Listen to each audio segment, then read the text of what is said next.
Our next topic is on the battle between Hawks and South African Finance Minister Pravin Gordhan, McBride and Dramat.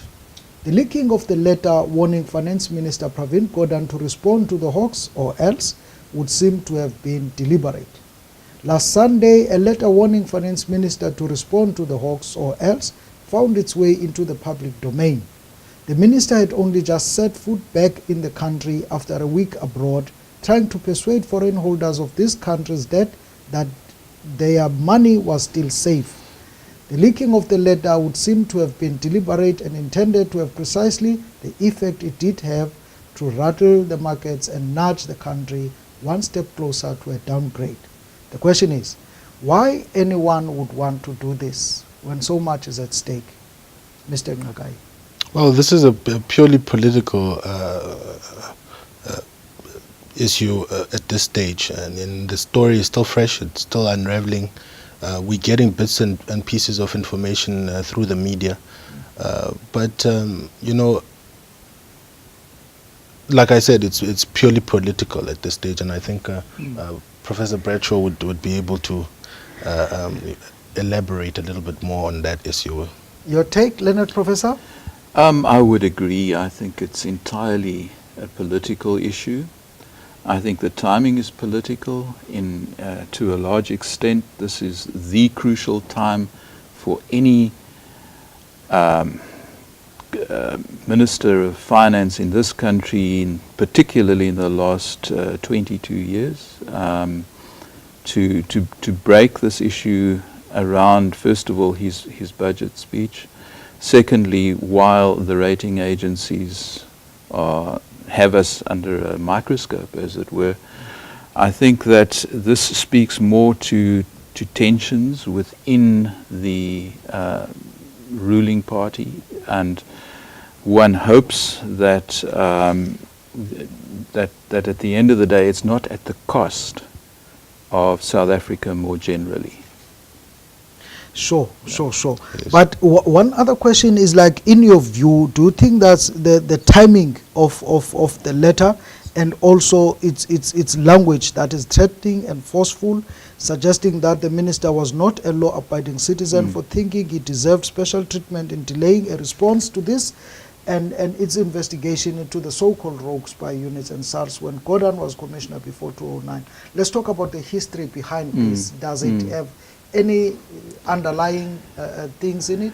Well, it would seem on the one hand to speak more to some issues which are long-standing, and particularly I think to the fact that the so-called rogue unit is probably stepping on the toes of those people who are being associated with the capture of the state, the so-called capture of the state.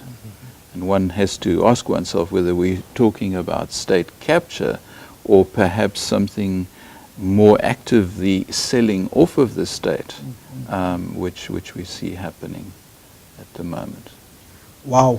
But the appointment of Gordhan, as it were, was said to have been under duress reluctantly by President Zuma in December.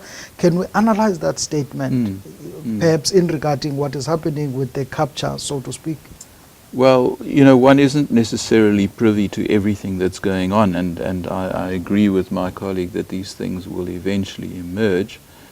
But clearly it reflects tensions between those elements who have issues with so-called state capture and those who may be seen to be involved in state capture. So, I mean, that's about what one can say about it. And your view, Mr. Ngagai? Well, I don't have a view on the particular issue because it's like I said, it's still playing out in the media. There's a lot that has been said about you know, the rogue unit and its role in what has been termed the state capture, and it actually goes back to a time when some of the questions relate to a time when the current finance minister was a commissioner at SARS, and the involvement of the rogue unit in terms of the investigation into Gerry Nel, who was a prosecutor at that time. It goes back, it's far deeper, and we are no closer to finding out what's going to happen. I mean, we all looking at the papers wanting to know more about the story. But so far as to say, it hasn't been good for our economy. It hasn't been good for the man in the street, and of course it's going to continue to have far-reaching consequences, more so than we can most probably imagine, considering the rating agencies that are in town that are looking closer into us. I mean, Moody's has rated us 2 points above junk status. Other rating agencies have rated us 1 point above junk status, and then that has a far-reaching effect on our economy and our day-to-day, bread and butter, more especially for the poor. So it's a story that is unraveling, like I've said, and we'll look closer into that. Sure. Would you say, Prof, we are under attack from any corner or so? Well, I don't know if I'd put it as under attack, but I think we're almost doing our best to shoot ourselves in the foot at the moment. Okay. These are serious issues, as my colleague says, and we're talking about becoming poorer by the day if we can't turn this thing around. Yeah, there is also a question of allegedly captured state entities are now attempting to discredit Gordhan through a process of guilt by association with SARS case, as he was a commissioner of SARS. I think you did mention this. Yes. The question of discrediting, is it something that is coming to mind as well? Well, the issue of discrediting, I wouldn't want to think that the government was actually working against itself, more especially in these very precarious times. It would be, in my opinion, it wouldn't be wise for them to do that and to let everything play out in the public sphere. Is very not it's not wise, to say the least. But yeah, that's it. That's all I want to say. Yeah.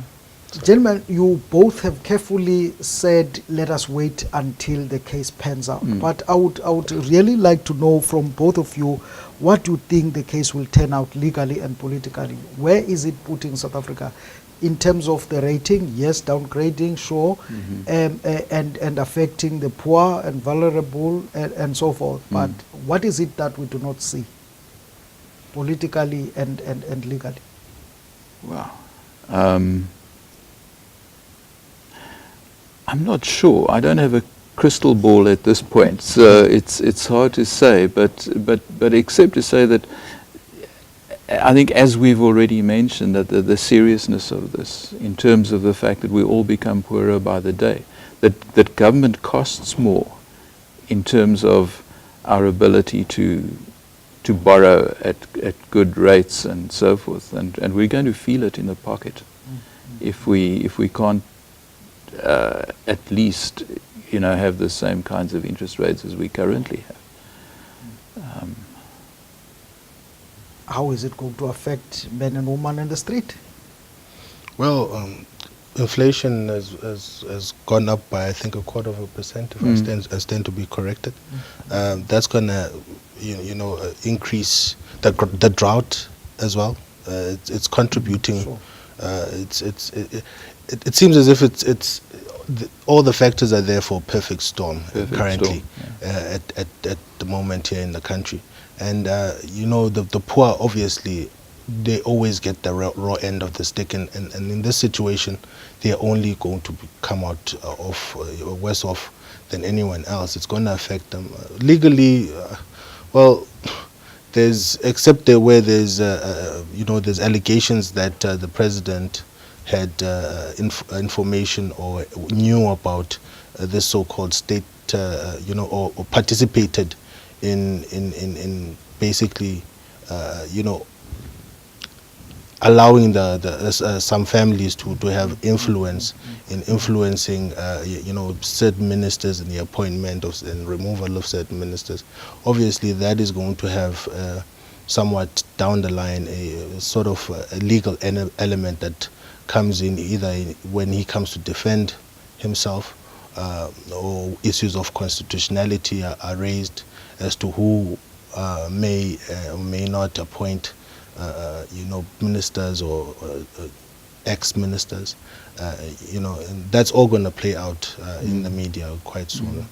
Like Professor said, there's no crystal ball to predict what's going to happen in future. Yeah. One thing for sure, it seems our president will have to answer this and give South Africans the assurance that they are safe in this country. Having said that, we take a short, quick ad break.